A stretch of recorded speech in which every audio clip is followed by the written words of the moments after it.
हाय, मैं मिथिलेश चौधरी।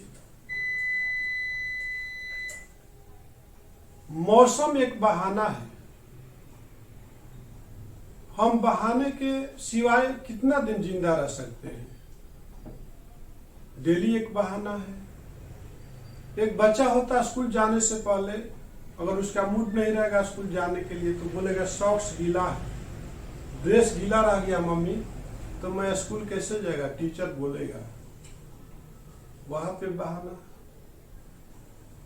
अगर हम ड्यूटी करते हैं, हमारा ड्यूटी 9 बजे है, तो हमको मालूम है कि हमारा ड्यूटी 9 बजे है, लेकिन डेली कुछ ना कुछ बहाना करके आज बारिश हो गई तो कैसे जाएंगे, बहाना। तो मौसम एक, तुम्हें आज ही आना है जरा देर लगेगी, मौसम एक बहाना है जरा देर लगेगी।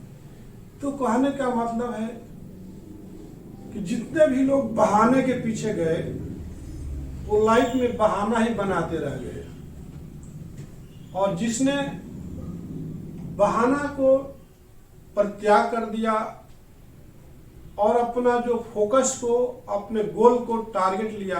अब एक चीज बताओ, घना घर बारिश हो रही है, हमको रेलवे स्टेशन जाना है, टिकट है, तो क्या वहां पर आप बहाना करोगे? आप तो जाओगे। आपके घर में कोई सीरियस हो गया, आपका 10 साल का लड़का हो आपके घर में, अगर वो सीरियस हो गया, तूफान चल रही है, बारिश हो रही है, तो क्या आप बहाना करोगे?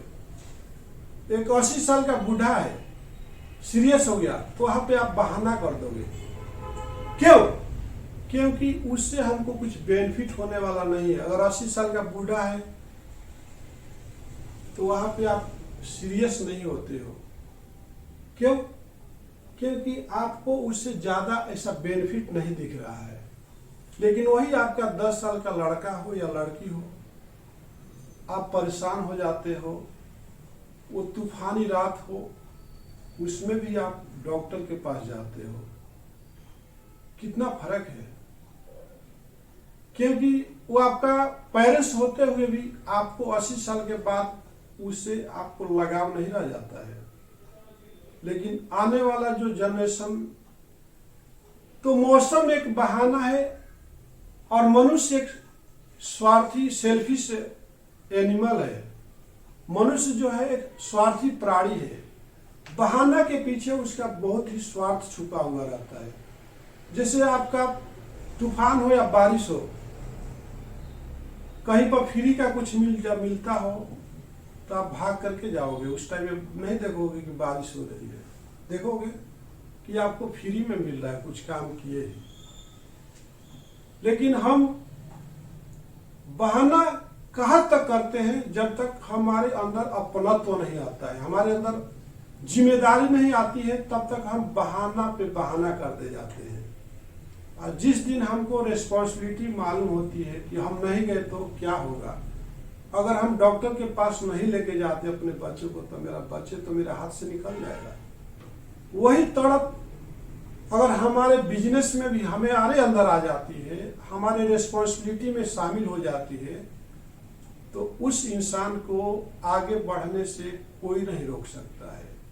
जितने भी लोग पैसे वाले बने हैं या उनका जो पहचान है। अब एक चीज बताओ, आपके घर में शादी है, चाहे आपका रिलेटिव का हो, चाहे आपकी बहन का हो, चाहे आपकी भाई का हो, और उस दिन घोंघार बारिश हो रही है, तो क्या शादी कैंसिल कर दोगे? आपसे पूछता हूं, मेरे दोस्त जितने भी ऑडियंस है, यूट्यूब चैनल को देख रहे हैं, क्या आप शादी कैंसिल कर दोगे? लेकिन हम जब ड्यूटी करते हैं तो बारिश होती है तो बहाना कर देते। आपको पता है आपके समय उस ऑर्गेनाइजेशन के लिए कितना महत्व है? आपको पता है समय से अगर आपका लड़के हॉस्पिटल में नहीं पहुंचता है तो डेथ भी कर सकता है। तो आपको बच्चे को तो बहुत तकलीफ है, डेथ कर जाएगा। तो वो तकलीफ कभी हुआ कि अगर हम नहीं जाते हैं तो कंपनी भी डेथ कर जाएगी। अब हम बात करते हैं एक कहानी के थ्रू आपको बताना चाहते हैं। एक सेठ रहता है, एक बिजनेसमैन रहता है, और उसको एक ऑर्डर आने वाला रहता है, ठीक है। तो बिजनेसमैन जो है घर से निकलता है, और घर से जैसे ही निकलता है तो रास्ते में एक बिल्ली आती है, तो बिल्ली को अशुभ मान करके फिर वापिस आ जाता है। क्या होता है कि अगर हम कहीं जा रहे हो, अगर कोई वीडियो सामने आ गए तो फिर वापिस आ जाना चाहिए। कोई जिसका औलाद नहीं होता है वो सामने आ जाए तो वापिस आ जाना चाहिए। कोई बिल्ली रास्ता काट दे तो वापिस आ जाना चाहिए। ये हमारे समाज की कुरीतियां है, बन गई है। तो क्या करता है, बिल्ली रास्ता काटती है तो वापिस आके घर पे बैठ जाता है।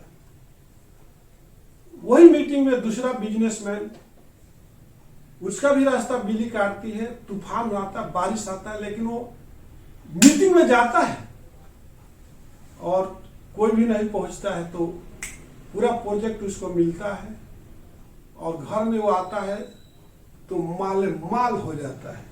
बोलता आज इतना बिजनेस मिला मेरे को उस मीटिंग में, पूछो मत। लेकिन वही जो बिल्ली का बहाना बना दिया, कोई वीडियोज का बहाना बना दिया, तो समय से नहीं पहुंचता है। जिस ट्रेन से जाना था मीटिंग में, जिस बस से जाना था, वो जा चुकी थी और मीटिंग अटेंड हो चुकी थी। तो ये कोई रेतीपुर का कथा नहीं कि अगर कोई भी कॉन्फ्रेंस मीटिंग होता है, इंपॉर्टेंट मीटिंग, तो कोई नेता का स्पीच नहीं होता कि गए तो पीछे से खड़े हो गए। जो बिजनेस मीटिंग होता है उसी तरह से हमारे लाइफ में भी होता है। हम अपनी अपॉर्चुनिटी को डेली लात मारते हैं, टाइम मेंटेन नहीं करते हैं, समय को कोटेशन नहीं देते हैं, समय को उससे बात नहीं करते हैं, तो आपके लिए तो कस्टमर बैठा नहीं रहेगा।